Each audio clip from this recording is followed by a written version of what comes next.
ہو سکتا ہے کہ تم کسی چیز کو پسند کرو حالانکہ وہ تمہارے لیے بہتر نہ ہو، شر ہو، اور ہو سکتا ہے تم کسی چیز کو اپنے لیے جو ہے نقصان دہ سمجھو اور بری سمجھو حالانکہ اسی میں تمہارا خیر ہو۔ واللہ یعلم وانتم لا تعلمون، اللہ جانتا ہے تم نہیں جانتے۔ اب یہ وہ چیز ہے جس سے ایک تو یہ کہ خوف ختم، ایک توکل پیدا ہوتا، میں کر بھی کچھ نہیں سکتا، یہاں لفظ آئے گا اذن کا، جب تک کہ اللہ کا اذن نہ ہو، اور اللہ کا یہ اذن جو ہے وہ اس کے قدیم علم کی بنیاد کے اوپر ہے۔ اگرچہ ظاہر بات ہے مجھے چوائس تو دیا ہے، اور اپنے چوائس کے اعتبار سے میں یا مورد الزام ہوں گا اور یا مجھے بدلہ اور ثواب ملے گا، اما شاکرم و اما کفورا۔ شکر کی روش اختیار کروں گا تو اللہ تعالیٰ کی طرف سے اجر و ثواب ملے گا، کفر اور کفران نعمت کا رویہ اختیار کروں گا تو اللہ تعالیٰ کی طرف سے سزا ملے گی۔ لیکن ظاہر بات ہے ایک جگہ فرمایا ان ربی بما تعملون محیط، یہ اللہ تعالیٰ کی صفت قدرت کا معاملہ، علی کل شیء قدیر ہے اللہ۔ تو جیسا کہ میں نے عرض کیا اس کی قدرت و اختیار کا ایک پہلو وہ تھا جس کو چاہے عذاب دے، جس کو چاہے معاف کر دے، یغفر لمن یشاء ویعذب من یشاء۔ اور اگر میں یہ سمجھوں کہ میں اپنی کوشش اور محنت سے صرف کوئی کام کر سکتا ہوں تو بھی دھوکے میں آ گیا۔ میری اس قدر کے مقابلے میں، میری اس قدرت کے مقابلے میں میرا احاطہ کیے ہوئے اللہ کی قدرت ہے، میں اس اللہ کی قدرت سے باہر نہیں جا سکتا۔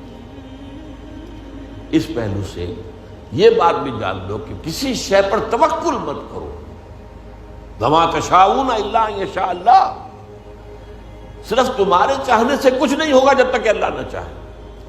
اسی کو ہم کہتے ہیں توفیق۔ ایک تو اذن رب، اچھا تم جانا چاہتے ہو نماز پڑھنے جاؤ، اللہ کا اذن، لیکن تم نے ارادہ کیا تھا نا، اس پر تمہیں ثواب ملے گا۔ اللہ نہ چاہے تو تمہارا ایک قدم بھی نہیں اٹھ سکتا، تم پہلا قدم اٹھانا چاہو اور اسی وقت جو ہے فالج گر جائے تمہاری ٹانگ پر، تو یہ جو کچھ ہے اذن رب سے ہے۔ اچھا تم چوری کرنا چاہتے ہو جاؤ، تمہارا چوائس ہے، لیکن ظاہر بات ہے کہ اس پر جو ہے تمہاری پکڑ ہوگی، لیکن یہ ہے تمہارا فیصلہ۔ اللہ راستہ آسان کر دے گا تمہارے لیے، چوری کا راستہ آسان کر دے گا، جاؤ۔ فَسَنُيَسِّرُهُ لِلْيُسْرَىٰ وَسَنُيَسِّرُهُ لِلْعُسْرَىٰ، جو نیکی کے راستے پر چلنا چاہتا ہے ہم اسے سہج سہج سہج سہج وہ سب سے بڑی آسانی جو ہے یعنی جنت وہاں پہنچا دے گا، اور جو برائی کا راستہ اختیار کرتا ہے فَسَنُيَسِّرُهُ لِلْعُسْرَىٰ، اللہ اسے آہستہ آہستہ العسرا بھی پہنچا دے گا۔ تو توفیق رب، اذن رب، توفیق رب کے بغیر میں کچھ نہیں کر سکتا۔ اسی سے پھر اسی کے بطن سے توکل جنم دیتا ہے۔ میرے پاس سارے اسباب و وسائل جمع ہیں، رات کو میرا فیصلہ ہے کہ صبح میں نے سفر کرنا ہے، اسلام آباد جانا ہے، گاڑی کی میں نے چیکنگ کروا لی ہے، سب کچھ ہو گیا ہے، اس کے تیل ویل دیکھ لیے ٹھیک ٹھاک ہے، پیٹرول کی ٹنکی بھی فل ہے، لیکن اگر آپ نے سمجھا کہ میں چلا جاؤں گا تو آپ دھوکے میں، فریب میں۔ سورہ کہف میں اس کا نقشہ کھینچا گیا ہے، حضور سے فرمایا گیا وَلَا تَقُولَنَّ لِشَيْءٍ إِنِّي فَاعِلٌ ذَلِكَ غَدًا إِلَّا أَن يَشَاءَ اللَّهُ، ہرگز کبھی مت کہنا کہ یہ کام میں کل ضرور کروں گا، مگر اس استثناء کو سامنے رکھتے ہوئے اگر اللہ نے چاہا تو نہیں جا سکتا۔ مجھے کیا پتا، وہ تو کہتے ہیں نا کہ there's many a slip between the cup and the lip۔ پہلوانا جب پیالہ تمہارے ہاتھ میں ہے، جب چاہو پی جاؤ دودھ کو، لیکن اس ہاتھ سے لے کر اس لپ تک آنے میں بہت سے مراحل ہیں، اس میں نہ معلوم کتنی مادی قوتیں جو ہیں، فورسز آف دی نیچر جو ہیں اندر موجود ہیں، ان میں سے کوئی انٹروین کر جائے تو آپ نہیں پی سکتے۔ there is many a slip between the cup and the lip۔ تو یہ در حقیقت تقدیر کا دوسرا پہلو ہے۔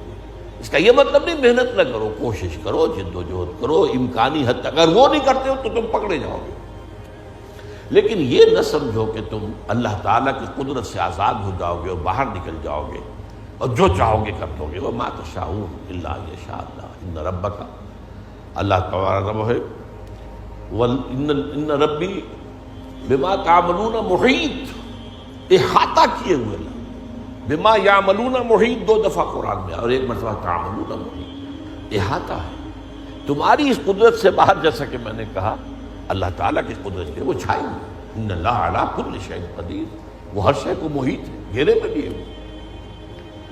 یہ ہے در حقیقت وہ ہمارے لیے عقیدہ تقدیر. اس اعتبار سے وہ علم قدیم اور اس میں جو کچھ طے ہے یہ ہمارے لیے سب سے بڑی نعمت ہے. اگر اس کا جو سبق ہے سمجھنے کے لیے تو میں نے کہا صرف ایک فارمولہ کافی ہے، وہ پری نالج ہے، پری ڈیسٹینیشن نہیں.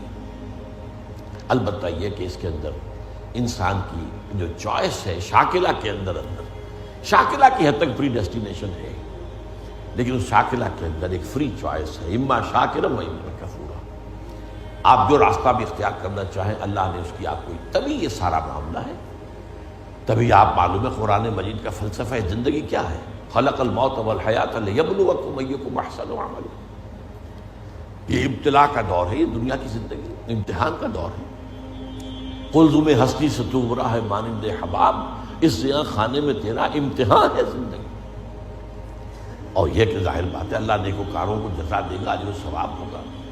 اس نے اخروی زندگی میں اس دنیا کے اعمال کے نتائج کا سامان کر رکھا ہے، جس کو کہتے ہیں اللہ تعالیٰ نے اعد لہم نارا سعیرا، یا ایسے ہی الفاظ ہیں، تیار کر رکھی ہے وہ بھڑکتی ہوئی آگ بھی، اور اللہ تعالیٰ نے جنت بھی تیار کی ہوئی ہے، سجائی ہوئی ہے، اور اہل ایمان کے استقبال کے لیے بے قرار ہے. اس اعتبار سے یہ عقیدہ ہمارے لیے جو ہے یہ بہت سی چیزوں سے، اس کو بڑے پیارے انداز میں اقبال نے کہا ہے، برو کشید ز پیچا کے ہست و بود مرا،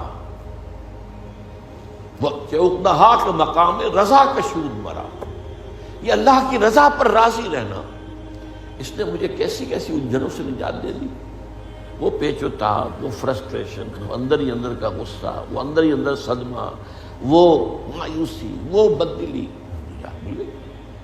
وہ خوف، یہ نہ ہو جائے، وہ نہ ہو جائے، کچھ بھی نہیں ہو سکتا، پتہ تک نہیں ہلے گا جب تک اس نے رب نہ ہو. اور میرا رب جو ہے وہ ہر شے پر